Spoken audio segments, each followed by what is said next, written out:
Le ruban rouge éclatant sur la toute nouvelle Lexus capturait le soleil de décembre comme une tache de sang frais.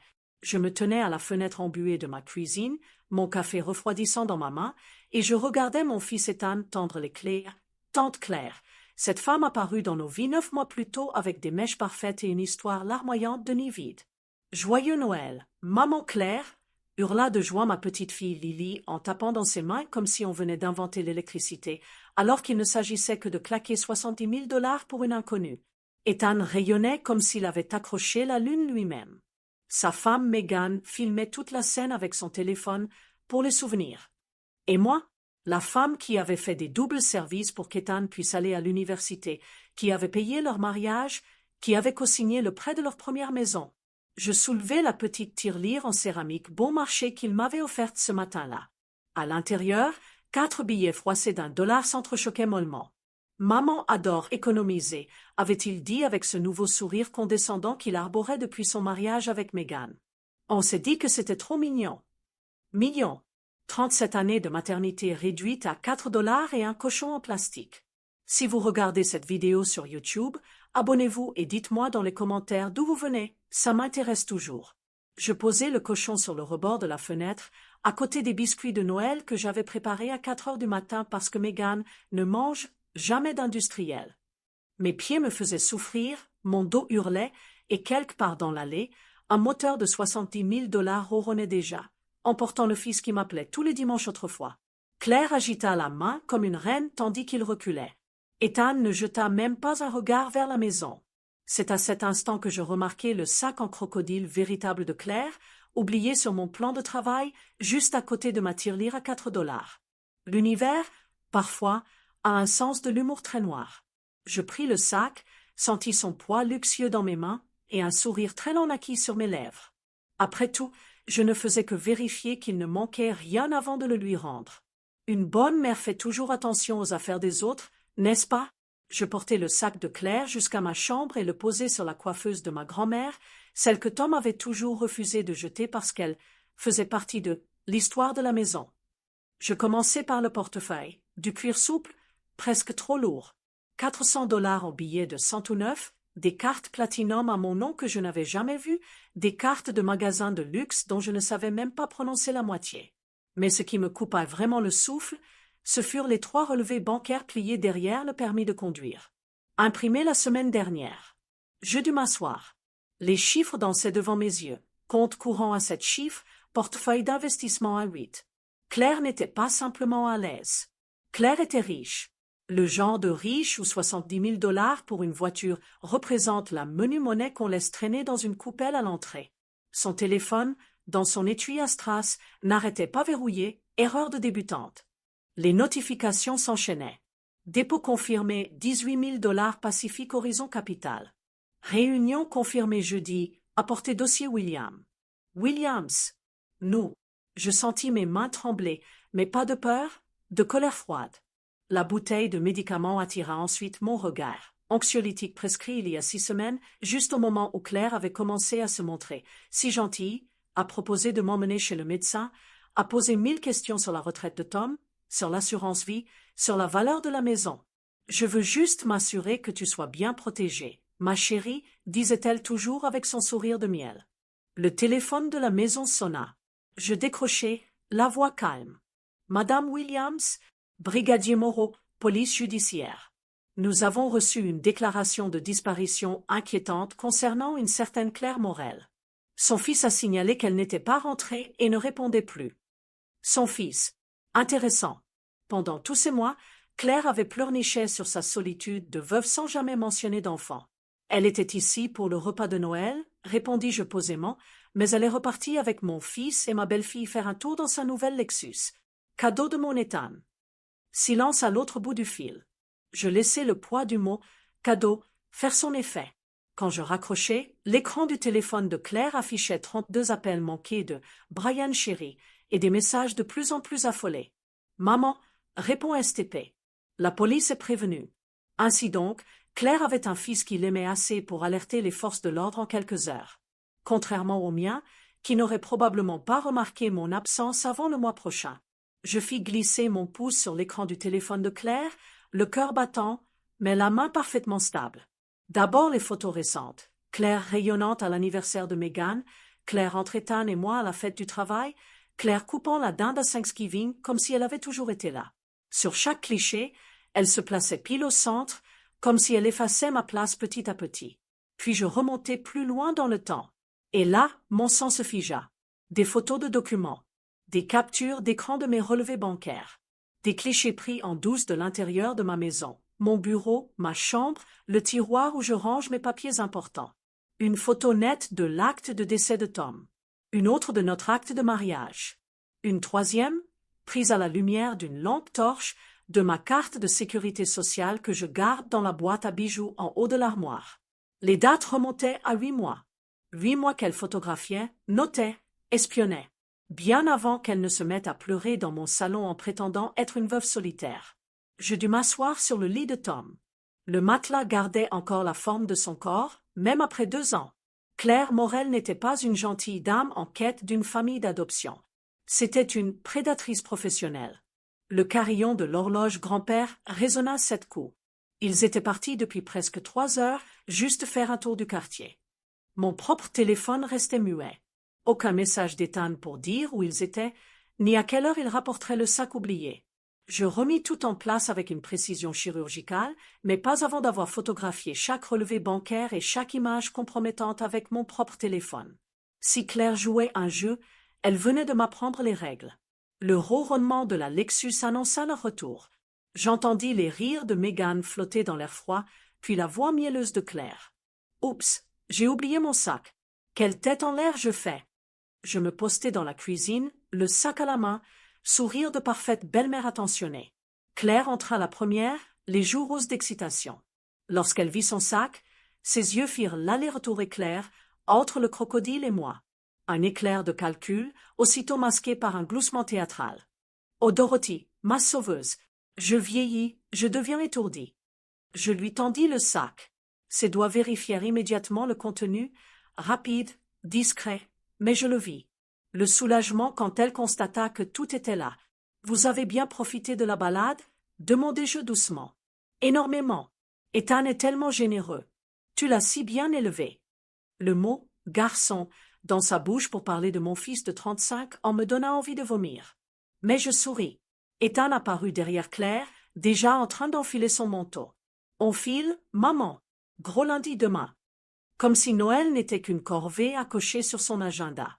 Je posai la main sur la porte avant qu'il ne l'ouvre. « Au fait, juste avant que vous partiez, la police a rappelé tout à l'heure. Une disparition inquiétante concernant Claire Morel.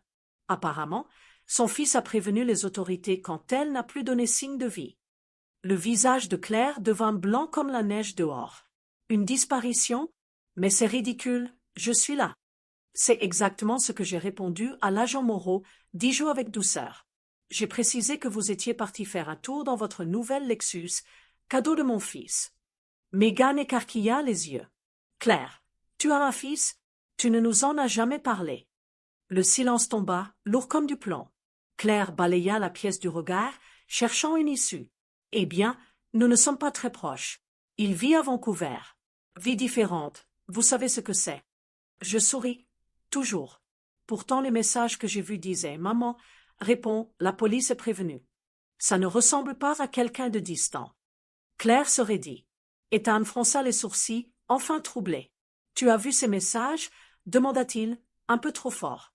Son téléphone n'arrêtait pas de vibrer pendant que je gardais son sac en sécurité, répondis-je calmement.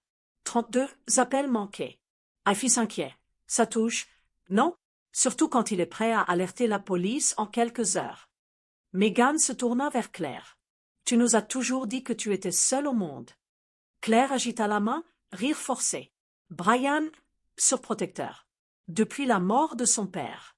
Je vais l'appeler tout de suite, il n'y a pas de quoi s'affoler. » Ethan ouvrit la bouche, la referma. Pour une fois, il n'avait rien à dire. Je les regardai tous les trois s'éloigner vers leur voiture. Claire composait déjà frénétiquement le numéro de son fils avant même d'atteindre la Lexus. Dès que leurs feux arrière disparurent au coin de la rue, je courus à mon ordinateur. Brian Morel plus Vancouver plus avocat.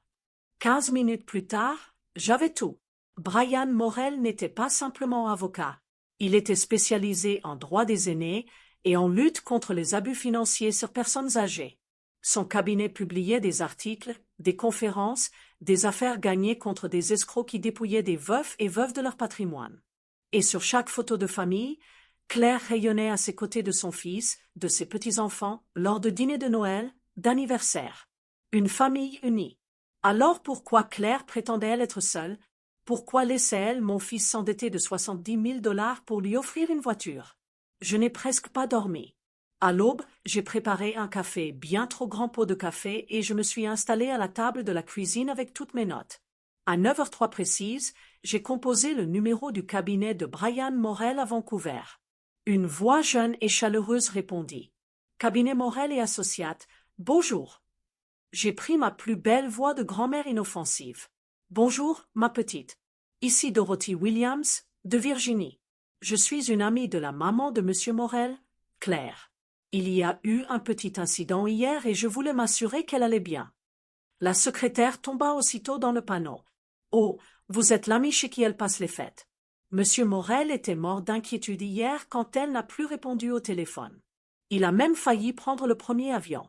Elle va bien maintenant? Je laissai passer 2 secondes de silence pour que l'information fasse son chemin. Elle va très bien, ne vous inquiétez pas. Dites-moi, depuis combien de temps Claire est-elle en Virginie? Brian doit la trouver loin, le pauvre. Depuis début septembre, je crois. Il l'appelle tous les jours, vous savez. Il devait venir pour Noël, il avait déjà pris ses billets, mais Madame Morel a insisté pour rester là-bas avec ses nouveaux amis. Elle a dit qu'elle se sentait enfin entourée.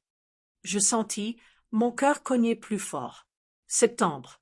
4 mois qu'elle préparait son coup. À ce propos, ajoutai-je d'une voix légère, mon fils lui a offert une Lexus hier. Une belle surprise, 70 000 $. Brian va être content pour elle, non? Silence de mort à l'autre bout du fil.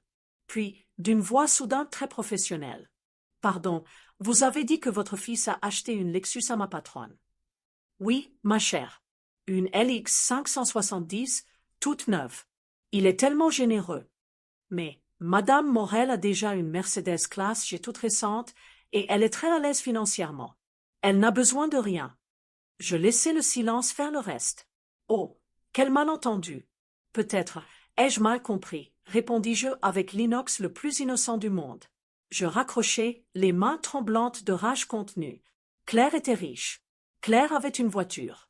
Claire avait un fils aimant qui l'appelait tous les jours. Alors pourquoi laissait-elle, mon fils, s'endetter jusqu'au cou pour lui offrir une seconde voiture de luxe? Et pourquoi avait-elle annulé Noël avec sa vraie famille pour passer les fêtes avec nous? Mon téléphone vibra. Ethan. Maman, faut qu'on parle.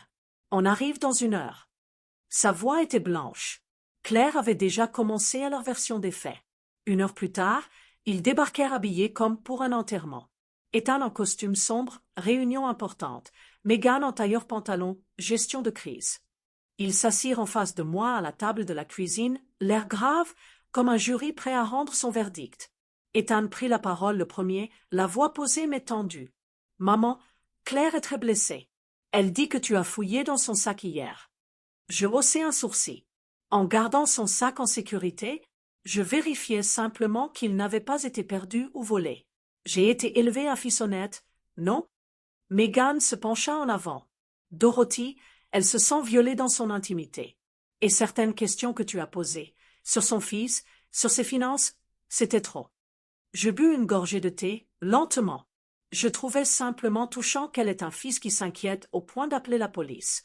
C'est rare, de nos jours. Ethan serra les mâchoires. Son fils a des problèmes de contrôle. Il est anxieux, il l'étouffe. C'est pour ça qu'elle a pris de la distance avec lui. Elle avait besoin de respirer. Je posai ma tasse avec un petit bruit sec. Intéressant, parce que la secrétaire de Brian m'a dit exactement l'inverse. Il l'appelle tous les jours, il devait venir à Noël, elle a annulé au dernier moment pour rester ici avec ses nouveaux amis. Megan blêmit. Ethan devint écarlate. Tu as appelé son fils? S'étrangla-t-il. J'ai appelé son cabinet pour m'assurer qu'elle allait bien. Simple politesse. Le silence tomba, glacial. Je repris, toujours calme. D'ailleurs, cette merveilleuse Lexus, 70 000 $. Ethan, tu as eu ta promotion, C'est ça? Je n'ai pas souvenir que tu m'en aies parlé. Megan toucha nerveusement son alliance, son tic quand elle ment. Il l'a eu récemment. Ah, j'ai croisé ton ancien patron, Jim, au supermarché la semaine dernière.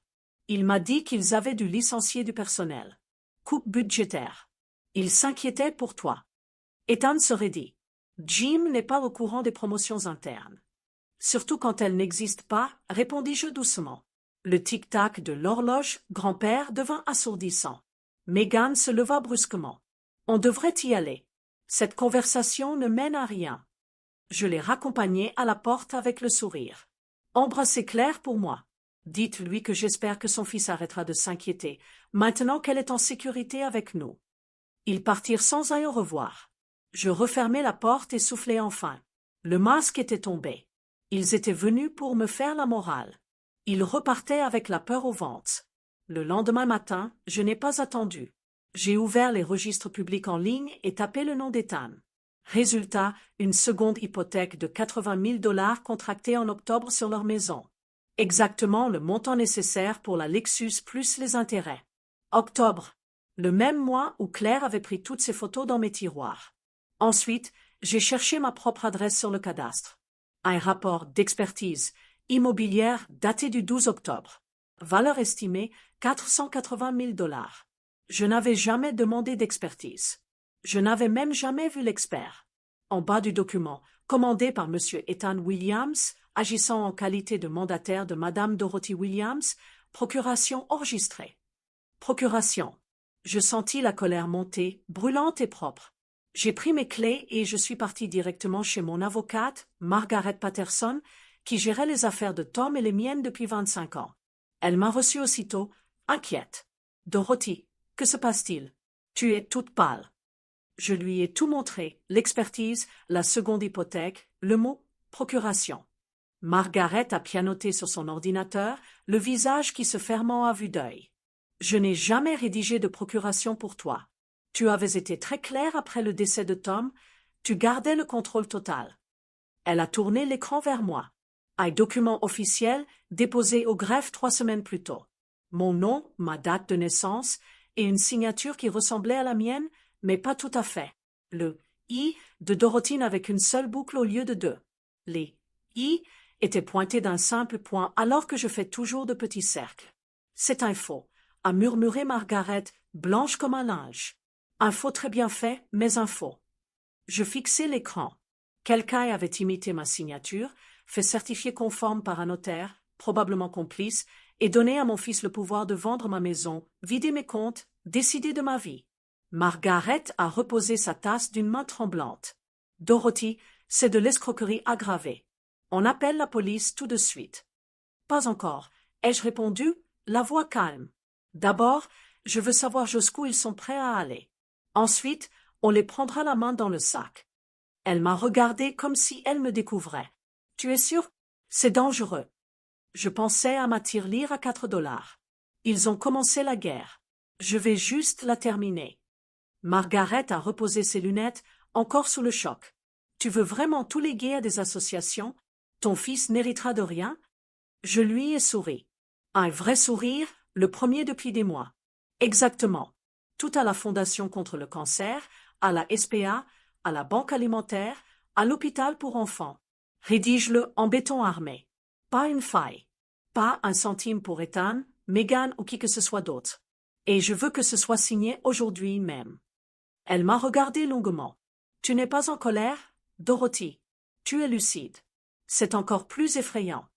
J'ai signé les nouveaux documents avec une main ferme. En sortant du cabinet, j'ai aspiré l'air froid de janvier comme si je respirais pour la première fois depuis 2 ans. Je n'étais plus une proie. J'étais devenu le chasseur. Le lendemain matin, mon téléphone a sonné. Claire. Dorothy, ma chérie, j'espère que tu vas mieux après notre petit malentendu. J'aimerais qu'on discute toutes les deux, entre femmes. Juste un café, en terrain neutre, disons au salon de thé du centre-ville. 14 heures? J'ai presque ri. Terrain neutre. Elle voulait un endroit sans caméra, sans témoin, sans risque que j'enregistre. Avec plaisir, Claire. J'ai hâte. J'ai passé la matinée à me préparer. J'ai mis ma plus jolie robe en laine bleue, le collier de perles de ma mère, la bague de fiançailles de Tom bien en évidence. J'ai pris le temps de me maquiller légèrement, juste assez pour avoir l'air d'une gentille mamie inoffensive qui s'apprête à écouter les bons conseils de sa nouvelle amie. Dans mon sac, mon téléphone chargé à bloc, application d'enregistrement prête, et un petit carnet où j'avais noté toutes les questions qu'une vieille dame, naïve, pourrait poser. À 13h55, j'étais déjà installée au fond du salon de thé, dos au mur, vue sur la porte. Claire est arrivée à 14h pile, impeccable tailleur crème, brushing parfait, sourire éclatant. Elle a choisi la table du coin, dos au mur elle aussi, pour pouvoir surveiller l'entrée. Une prédatrice qui se croit encore au sommet de la chaîne alimentaire. Elle m'a serrée dans ses bras comme une vieille amie. « Dorothy, tu es ravissante. Je suis tellement contente qu'on puisse parler calmement. » J'ai souri, les yeux doux. « Moi aussi, Claire. J'ai réfléchi à tout ce que tu m'as dit, et tu as peut-être raison. » Son regard s'est allumé comme une guirlande de Noël. Elle pensait que le poisson venait de mordre à l'hameçon. Nous avons commandé 2 thés à la bergamote. Claire a attendu que la serveuse s'éloigne pour se pencher vers moi, voix basse et chaude, comme une confidente. « Dorothy, Ethan et Megan sont très inquiets pour toi. Ils trouvent que tu te sens mise à l'écart, peut-être même un peu jalouse de notre complicité. » J'ai ouvert de grands yeux innocents. « Jalouse? Mon Dieu, pourquoi donc ?» Elle a posé sa main sur la mienne, geste maternel. « Parce que tu as l'impression qu'on prend ta place. Mais je suis là pour aider, ma chérie. Ethan m'a parlé de ta situation financière. » J'ai fait mine de ne pas comprendre. « Ma situation financière? Tom m'a laissé tout ce qu'il faut. » Son sourire s'est élargi, presque carnassier. « Bien sûr, mais tu pourrais faire tellement plus avec ton patrimoine. Cette grande maison, par exemple, elle vaut une fortune et elle dort. Tu pourrais libérer des liquidités, investir, vivre confortablement sans jamais t'inquiéter. » Je l'ai laissé continuer. J'ai des amis, des investisseurs très sérieux qui achètent des propriétés comme la tienne. Tu leur vends la maison, tu continues d'y vivre en location à un prix symbolique et tu récupères immédiatement plusieurs centaines de milliers de dollars à placer. C'est gagnant-gagnant. J'ai penché la tête, l'air fasciné. Et ses amis, ils sont fiables? Absolument. Ce sont des professionnels. Ils travaillent avec des seniors depuis des années. Ils gèrent tout, les impôts, la fiscalité avantageuse, les placements à haut rendement. Tu gardes ta maison, tu touches un capital énorme et Ethan pourrait même gérer une partie des investissements pour toi. Ça vous rapprocherait, tu ne crois pas? J'ai bu une gorgée de thé, lentement. Ça a l'air merveilleux. Mais il faut faire vite, c'est ça? Elle a hoché la tête avec enthousiasme. Exactement. Mon groupe n'ouvre ses programmes que 2 fois par an. La prochaine fenêtre ferme dans 3 semaines. Après, il faudra attendre 1 an. 3 semaines. Urgence artificielle, grand classique des escrocs. J'ai posé ma tasse, l'air songeur. C'est beaucoup à digérer. Je vais y réfléchir. Bien sûr, prends ton temps, mais pas trop, a-t-elle glissé avec un petit rire complice. Nous nous sommes levés. Elle m'a serré dans ses bras, parfum coûteux et fausse tendresse. Je suis tellement heureuse qu'on se comprenne enfin, Dorothy. Dans la voiture, j'ai arrêté l'enregistrement vocal et j'ai souri pour de bon. Elle venait de me décrire, mot pour mot, une escroquerie immobilière classique sur personne âgée. Et elle pensait que j'allais signer. 3 jours après le café, Ethan a sonné à ma porte, seul. Il portait un dossier cartonné épais et ce sourire gêné qu'il avait à 8 ans quand il avait cassé la vitre du garage. « Maman, je t'ai apporté les papiers dont Claire a parlé. On peut les regarder ensemble ?» Je l'ai fait entrer. Ses yeux se sont posés sur les photos de famille au mur, lui à son diplôme, au mariage, avec ses enfants, et il a détourné le regard comme si ça brûlait. Il a étalé les documents sur la table, demande de prêt viager, transfert de portefeuille, contrat de cession de propriété avec option de location-retour. Des dizaines de pages destinées à m'endormir. C'est très complet, ai-je dit en tournant les pages. Claire a des amis très organisés. Il a hoché la tête, nerveux. Ils veulent juste que tout soit légal et clair. J'ai refermé le dossier. Ethan, je vais te poser une question, et je veux la vérité. Tu es dans les ennuis financiers, n'est-ce pas? Son masque a craqué net. Il s'est passé les mains dans les cheveux, soudain vieilli de 10 ans. Maman, c'est compliqué. Simplifie-moi ça. Il a inspiré profondément. Megan a perdu son travail il y a 6 mois. On est en retard de 3 mois sur la maison. J'ai pris une seconde hypothèque pour la Lexus parce que Claire a dit que c'était obligatoire. Je l'ai regardée, impassible. Obligatoire? Oui. Elle a expliqué que son groupe d'investisseurs exigeait un geste de bonne foi de la part des futurs clients. Un achat important pour prouver qu'on sait gérer de grosses sommes.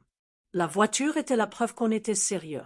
En échange, elle nous faisait entrer dans le programme, restructuration de dette, placement à 12% garantie, effacement de l'hypothèque. J'ai senti mon estomac se nouer. Et tu as cru ça? Il a baissé la tête. On coulait, maman. Les enfants demandaient pourquoi on ne pouvait plus payer leurs activités. Meghan parlait de divorce. Quand Claire a proposé une solution, j'ai sauté dessus. Il a dit que si tu voyais qu'on réussissait, tu accepterais aussi l'investissement. Que tout le monde y gagnerait. Je l'ai fixé, incrédule. Donc tu as hypothéqué ta maison pour offrir une voiture de luxe à une femme riche, en espérant que je vende la mienne pour vous renflouer? Il a pleuré pour de bon. Je suis désolée. Je ne sais plus comment réparer ça. Je me suis levée, j'ai pris l'enveloppe que Margaret m'avait préparée et je l'ai posée devant lui. Ouvre. Il a sorti les photocopies, le faux pouvoir notarial déposé au greffe, ma signature contrefaite, le tampon du notaire complice. Ethan est devenu blanc comme un linge. C'est quoi ça? Une procuration qui te donne le droit de vendre ma maison, vider mes comptes, me mettre en maison de retraite si tu veux. Déposé il y a 3 semaines. Tu étais au courant? Il a secoué la tête, les yeux écarquillés. Maman, je te jure, je n'ai jamais vu ce papier. Claire a dit que tu finirais par accepter l'investissement de toi-même, que les vieux résistent toujours au début mais qu'on finit toujours par convaincre. Elle n'a jamais parlé de procuration. J'ai sorti mon téléphone et lui ai montré les photos que j'avais prises dans le sac de Claire, ma carte de sécurité sociale, l'acte de décès de Tom, les clichés de mes relevés bancaires. Elle prépare ça depuis 8 mois, Ethan. Elle a photographié mes tiroirs, mes documents, ma vie. Il a enfoui son visage dans ses mains. Mon Dieu, qu'est-ce que j'ai fait? Je me suis assise en face de lui, la voix calme mais tranchante. Tu as offert 70 000 $ que tu n'avais pas à une escroc professionnel pour qu'elle te jette un os. Et tu étais prêt à me dépouiller pour sauver ta peau. Il a pleuré plus fort. Il a relevé la tête, les yeux rougis. Dis-moi tout, Ethan. Depuis le début. Il a parlé pendant 2 heures, la voix brisée. Claire les avait repérés dès l'enterrement de Tom. Elle connaissait déjà leur situation financière fragile, Meghan venait de perdre son emploi, ils étaient déjà en retard sur les factures. Elle avait attendu le bon moment pour se présenter comme une veuve solitaire à la fête d'anniversaire de Meghan. Elle savait tout, maman. Elle savait que j'étais stressée, que Meghan parlait de partir. Elle arrivait toujours avec la phrase parfaite « Je connais des gens qui peuvent vous sortir de là ». Je l'écoutais sans l'interrompre. Le plan initial, c'était toi. Elle voulait te convaincre directement de signer. Mais tu résistais trop. Alors elle a changé de stratégie, m'utiliser comme levier. Me mettre dans une dette tellement énorme que n'importe quelle solution paraîtrait bonne. Il a ri amèrement. Elle disait que les personnes âgées finissent toujours par aider leurs enfants quand ils sont au bord du gouffre. Que c'était dans notre ADN. J'ai hoché la tête. Et la procuration falsifiée? Je te jure que je n'étais pas au courant. Elle m'a juste dit que tout était prêt côté paperasse si jamais tu changeais d'avis rapidement. Il a pris sa tête entre ses mains. Je suis un idiot. Un idiot désespéré. Je me suis levée, rempli 2 verres d'eau et revins m'asseoir. Tu n'es pas un idiot, Ethan. Tu es une victime. Une victime consentante, mais une victime quand même. Il m'a regardé, perdu. Qu'est-ce qu'on fait maintenant? On ne peut plus reculer. La voiture est à mon nom, la banque va saisir la maison. J'ai sorti mon téléphone et lui ai montré l'application d'enregistrement qui tournait depuis son arrivée. Maintenant, on retourne la situation. Claire pense qu'elle joue aux échecs avec une vieille dame naïve. Elle va découvrir que la vieille dame a appris les règles pendant qu'elle avait le dos tourné. Ses yeux se sont écarquillés. Tu veux la piéger? Je veux la mettre en prison. Et pour ça, j'ai besoin de toi et de Meghan. Vous allez jouer le jeu mieux que jamais. Il a dégluti. Tout ce que tu veux. J'ai souri pour la première fois de la journée. Alors écoute bien, mon chéri. Voici le plan. Le lendemain matin, Ethan a pris son téléphone et mis le haut-parleur.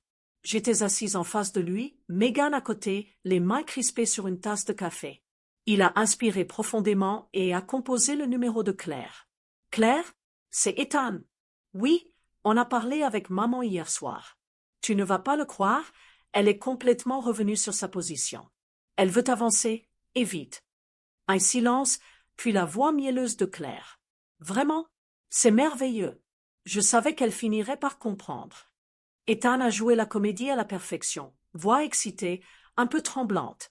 Elle a même fait faire une évaluation complète de ses actifs par son comptable.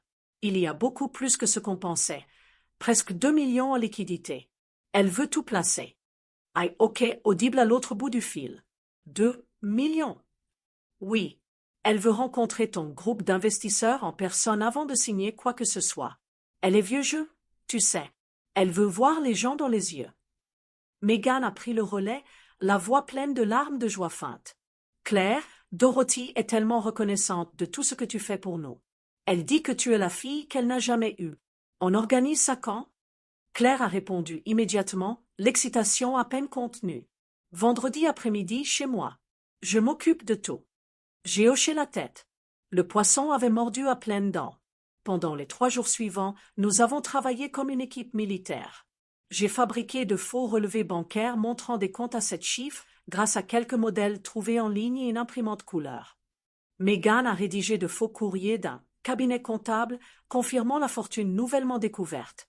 Ethan a répété son rôle jusqu'à l'épuisement, le fils soulagé et reconnaissant. J'ai même ajouté une petite touche personnelle, une lettre manuscrite, fausse, d'un prétendu notaire suisse informant que Tom avait laissé un compte offshore oublié de 800 000 $, débloqué récemment. Le genre de détail qui fait perdre la tête à un escroc. Le vendredi matin, nous avons tout rangé dans une belle chemise cartonnée dorée. J'ai regardé Ethan et Megan.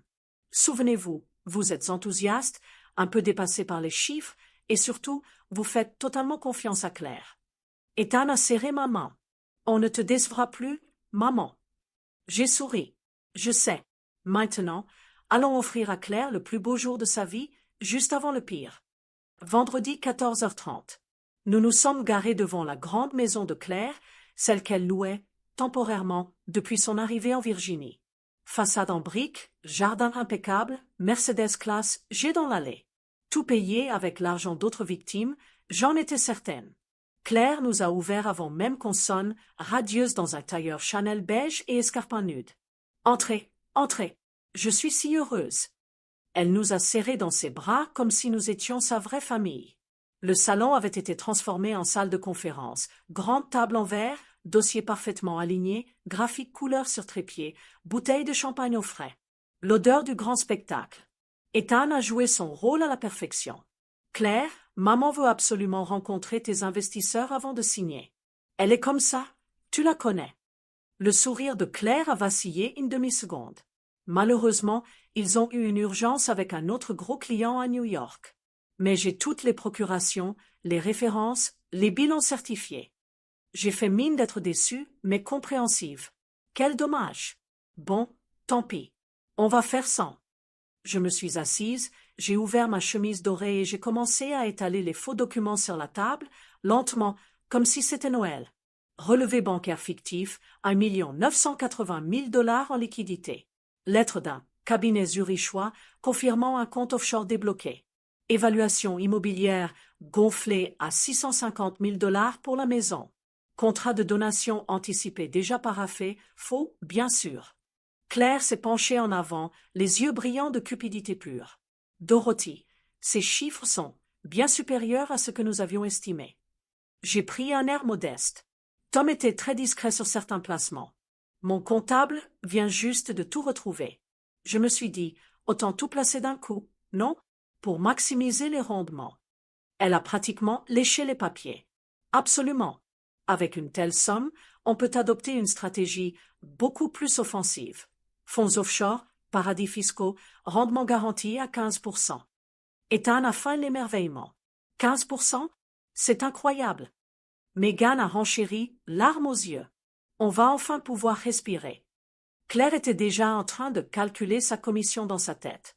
Je me suis calée dans le fauteuil, j'ai croisé les mains sur mon sac et j'ai souri gentiment. Dis-moi, Claire, ton fils Brian, il travaille aussi dans la finance. Le sourire de Claire s'est figé net. Mon fils, il n'est pas dans ce domaine. Ah bon, ai-je répondu, l'air surprise. Pourtant, quand j'ai parlé de toi à mon avocate, elle a tout de suite reconnu le nom. Brian Morel, avocat spécialisé dans la lutte contre l'escroquerie aux personnes âgées. Il paraît qu'il est très doué. Il a gagné plusieurs gros procès ces dernières années. Le sang a quitté son visage d'un seul coup. Elle a ouvert la bouche, aucun son n'est sorti. J'ai sorti mon téléphone, arrêté l'enregistrement qui tournait depuis notre arrivée et l'ai posé bien en évidence sur la table. Chaque mot que tu as prononcé ici est enregistré, y compris ton offre de placements offshore pour minimiser la fiscalité. Et tes 15% garantis. Ethan s'est levé lentement. Tu nous as manipulés, Claire. Tu as falsifié une procuration au nom de ma mère. Tu as pris des photos de ses documents personnels. Megan a ajouté, la voix tremblante mais ferme. Tu nous as fait hypothéquer notre maison pour t'offrir une voiture alors que tu es déjà riche. Claire a reculé d'un pas, cherchant une issue qui n'existait pas. Vous ne pouvez rien prouver. J'ai ouvert ma chemise et étalé les vraies preuves cette fois. Copie de la procuration falsifiée déposée au greffe. Photo de mon acte de décès de Tom prise par elle. Capture de mes relevés bancaires volés. Rapport de police pour disparition inquiétante lancé par Brian. Tout est déjà chez mon avocate et chez un ami commissaire, ai-je dit calmement. La seule question, Claire, c'est de savoir si tu préfères qu'on appelle la police maintenant, ou si tu veux d'abord téléphoner à Brian pour lui expliquer pourquoi sa mère est une criminelle professionnelle. Elle s'est effondrée dans le fauteuil, le regard vide. Qu'est-ce que vous voulez? Que tu rendes chaque centime que tu as pris à ma famille, que tu donnes aux autorités la liste de toutes tes victimes, et que tu ailles en prison. Le temps qu'il te reste, c'est un cadeau. Utilise-le bien. Je me suis calé dans le fauteuil, j'ai croisé les mains sur mon sac et j'ai souri gentiment.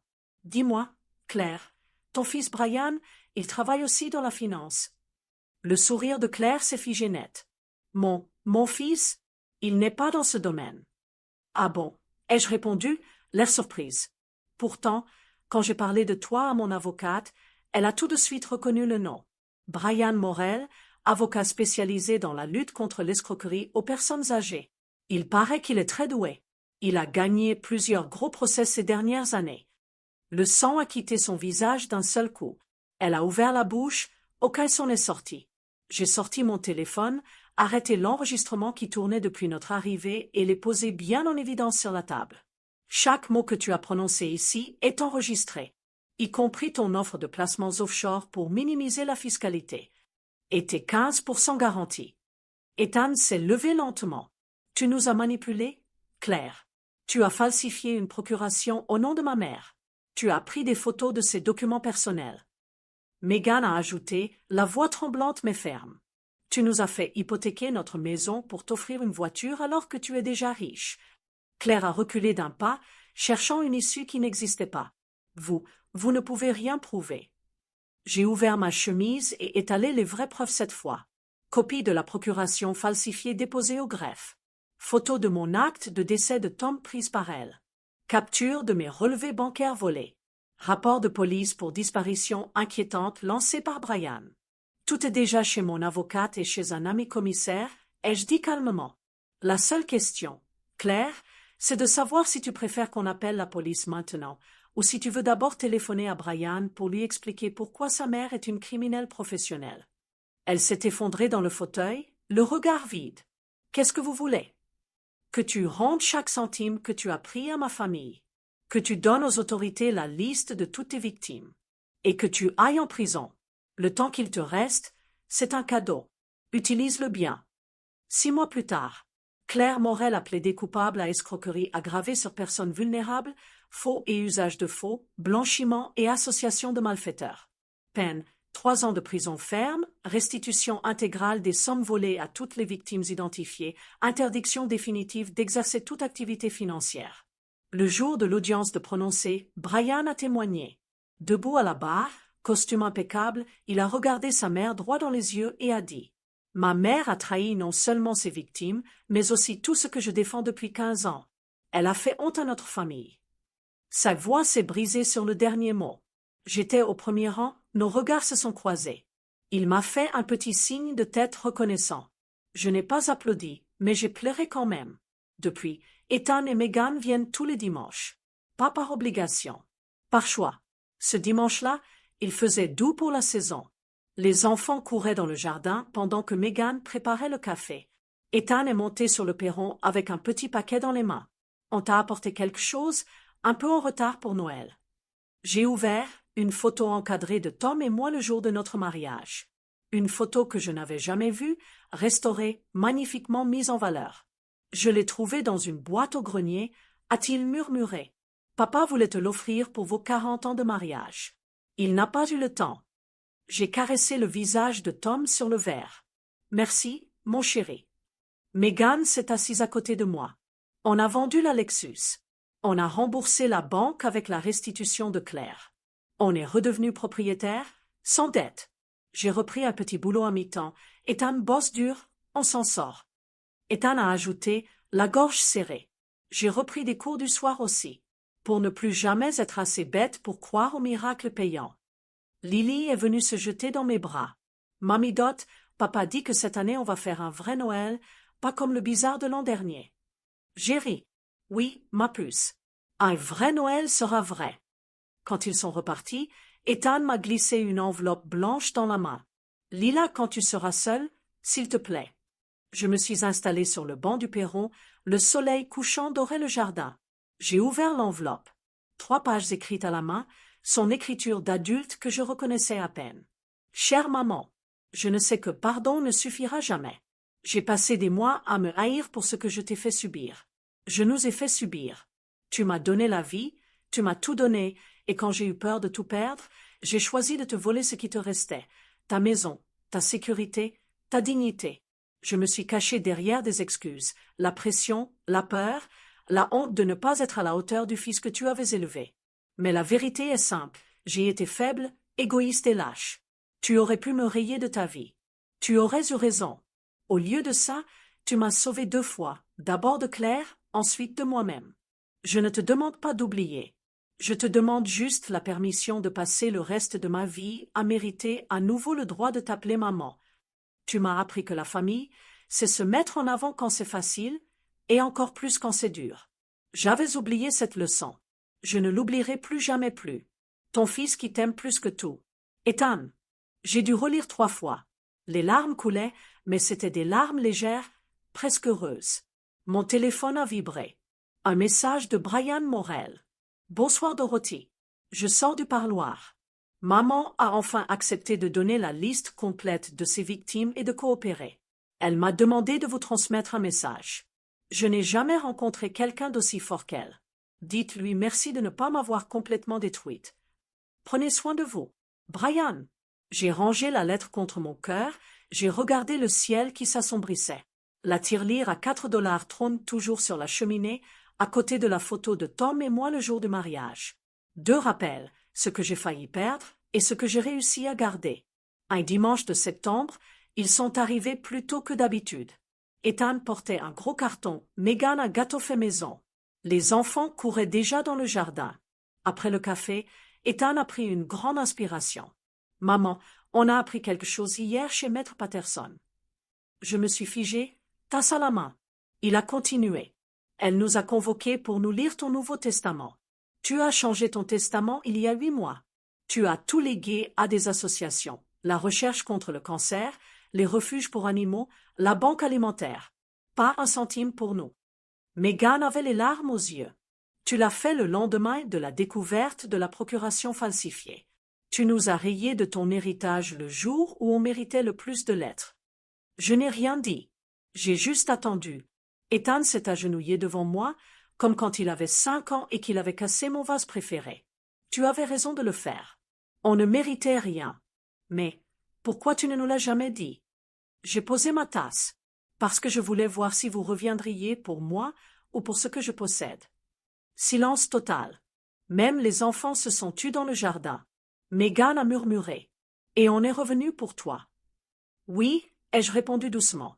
Vous êtes revenus tous les dimanches sans savoir que je n'avais plus rien à vous laisser. Vous avez remboursé vos dettes à la sueur de votre front. Vous avez reconstruit votre vie sans attendre un chèque de ma part. Ethan a baissé la tête. Donc, on a passé le test. J'ai souri. Avec mention très bien. J'ai sorti une seconde enveloppe de ma poche et la leur étendue. Mais je ne suis pas complètement cruel.